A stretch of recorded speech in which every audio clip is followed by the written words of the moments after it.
Since 2005, the Mayor's Design Awards have honored projects throughout the city for excellence in architecture, exterior design, and placemaking. The awards are presented to Denver homeowners, business owners, nonprofits, artists, and others for their creative contributions to the public realm through innovative design. Commercial and residential development is booming in Denver, and in an effort to keep pace with demand, the Mayor's Design Awards shine a light on work that not only meets the needs of the marketplace, but also adds to the rich and unique visual fabric of our city.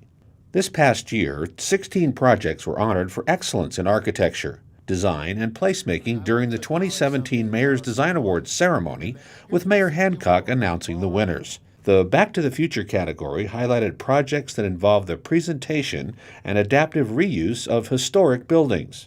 One of the two winners is Alchemy Creative Workspace. The partners behind the project wanted to save the building from demolition while also complementing the neighborhood with a use that would be an asset. Few would have been sorry to see this particular building go, but CF Studio Architect and Development saw something worth saving. Now this building is a bright spot on South Logan Street and an asset to the community. Well, we had the site, and we knew we wanted to do apartments, and we knew we had this existing building that we wanted to save. We just didn't know how to do it. So we went through the motions and we landed on co-working as something that we thought this neighborhood could really use. And from there it was like, all right, let's go, let's do it. Well, we knew this was a up and coming neighborhood. A lot of young people lived here. There's a lot of creative types here. You're really close to Broadway, you're close to Wash Park. And there wasn't really a place for people to go and work who were working at home. Or people who live in this neighborhood who didn't want to commute downtown. So this just didn't exist. So we thought it'd be a really nice amenity for the neighborhood.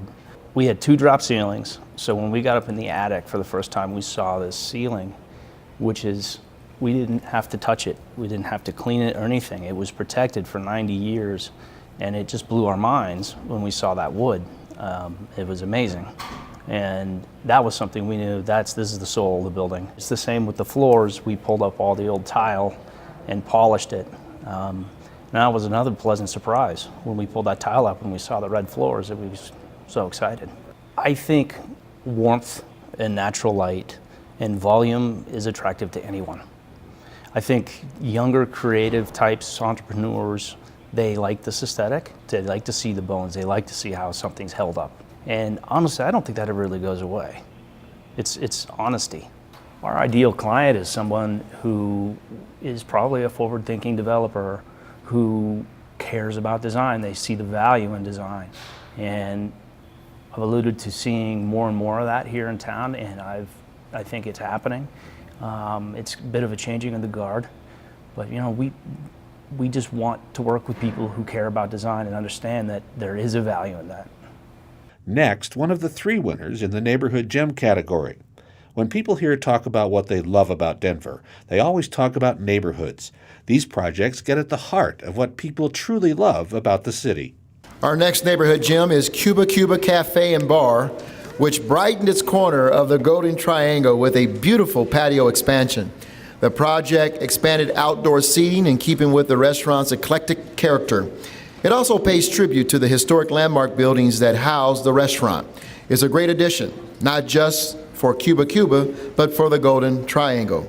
It was time for a change with Cuba Cuba. We opened in 2001, and what we had here at that time, what was allowed by the historical landmark, was this kind of circus tent, and it was sort of an eyesore. It was pretty underneath, but from the exterior, it did not match up to the beauty of the 2 houses. So we had the 2 existing homes, and we had this sort of what I called like the missing tooth. That was the space between the original homes and the 2-story row homes that are adjacent to it, all with historic character of their own. So we wanted to make sure that when we looked at fitting something in here, that it wasn't trying to mimic something that was trying to look older than it was or look historic, or we wanted it to be of its moment in time. My husband thought I was crazy. I was like, I think if we build it, they will come. That's how I felt. And the only thing that was being built at that time was the Belvedere. And so I felt like it was starting. That was the start of the neighborhood. And I felt like this would help pull people from to live there, to come here.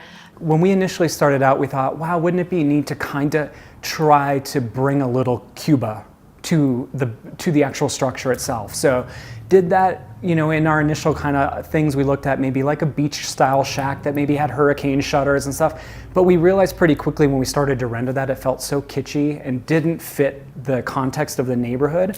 One of the biggest things I think we looked at was the pitches of the roofs of the 2 existing homes. We matched that with what we did here, but just this subtle move of doing the 90-degree turn, which was Caroline Wilding, the architect on this, it was just such a subtle thing, but what it allowed us to do is to create a little bit of space between the original historic homes, our addition, and then creating a really kind of neat outdoor space in between the addition and the adjacent neighbors. With this project specifically, what we really wanted to do was create an activation with the street. And what we find in architecture is that there are these opportunities with architecture and with art that it can involve a community. It can enliven a street, it can activate a neighborhood. Those are the kind of things I think that we're encouraged by, is when we have an opportunity to design something that is not just specifically for the owner, but is also for the community. 18 years later, to be recognized again for what we've done, for what we've created, for the design, that it complements the original 2 homes, it's just a great honor, and especially in this neighborhood, which, like Jonas mentioned, we helped build, which is pretty exciting.